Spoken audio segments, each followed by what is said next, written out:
This segment of DelmarvaLife is brought to you by Tunnell Raysor.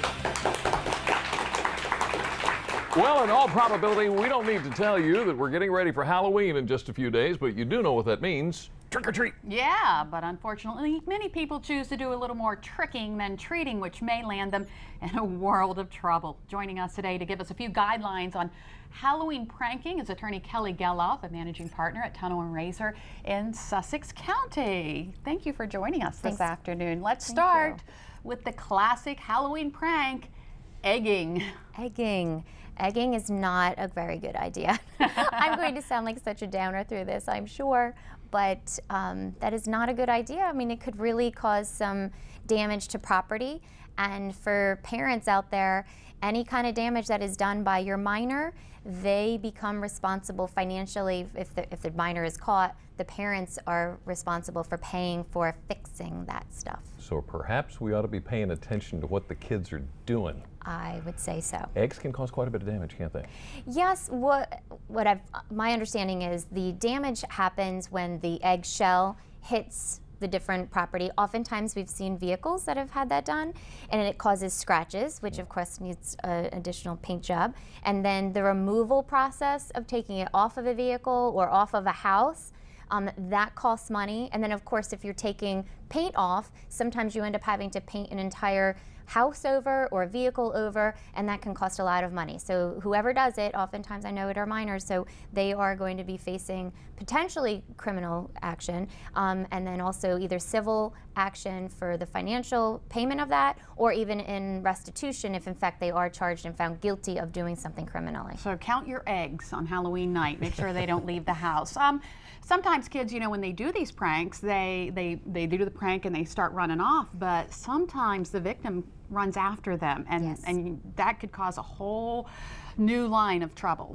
Absolutely. Well, one, if the person is extremely upset or they lose it because they have had it or they've had it happen to them before, you never know what could happen when they find you. It's not good for anybody. I mean, that person, we've had situations where the person who has been the victim then ends up really hurting the person who caused the situation, and both people end up getting in trouble because they just lose it.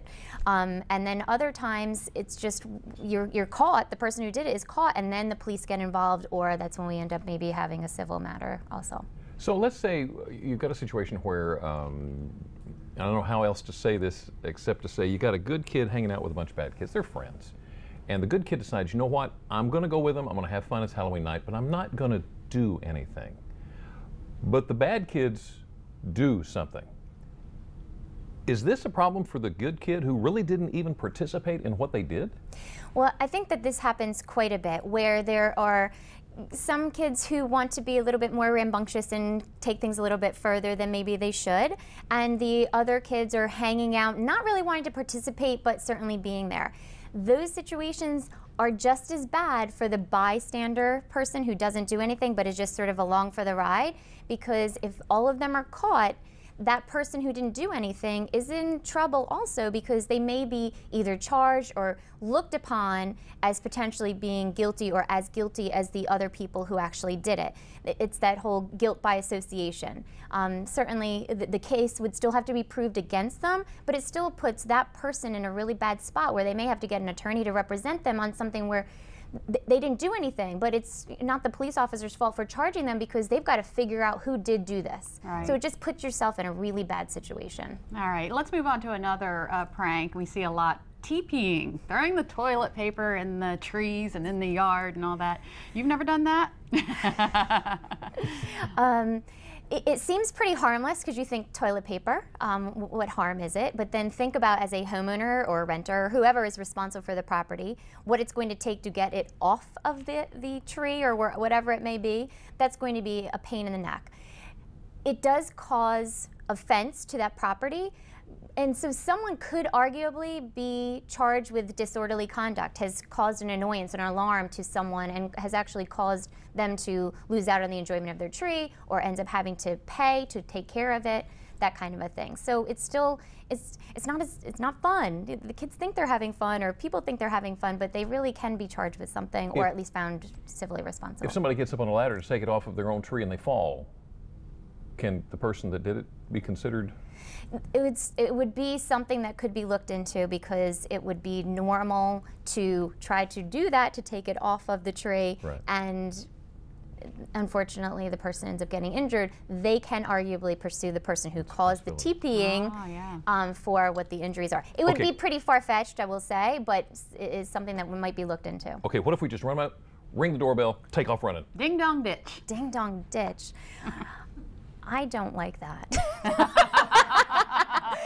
Enough said. Again, it can, if it alarms somebody, again, that can be a disorderly conduct, because you are intentionally going out there to annoy or alarm somebody. So from that criminal perspective, would they really charge you with that? Who knows? Depends on how annoyed that person is, if they really push for it.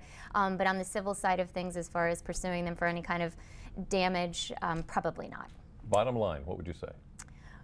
Again, I'm going to be the party pooper. I would just have to say that you can't do those things that maybe years ago seemed like they were really fun and funny. Right. It just can't happen these days. You just can't do it. You can go out and have your bag and say trick or treat. Yeah, and stick with the treats. And have fun. All Kelly right. Keloff, thank you very much for coming in. Thank you for having me. Up next on DelmarvaLife, we're talking fall fashion, from clothes to shoes to jewelry. An expert is here to show us what's hot and what's not. And it's time for the ultimate guessing game again here on Delmarva. Where on Delmarva is Brian? He's going to give us clues throughout the show, and we've got to try to figure out where he is. Yeah, Brian, we're ready for that first clue. Well, Lisa and Jimmy, keep in mind some of these clues may be vague, but I promise the answer is in there. So here you go. Clue number one, if you're ready. The town I'm in was first mentioned on a grant in London. More clues to come. Stay with us. You're watching DelmarvaLife.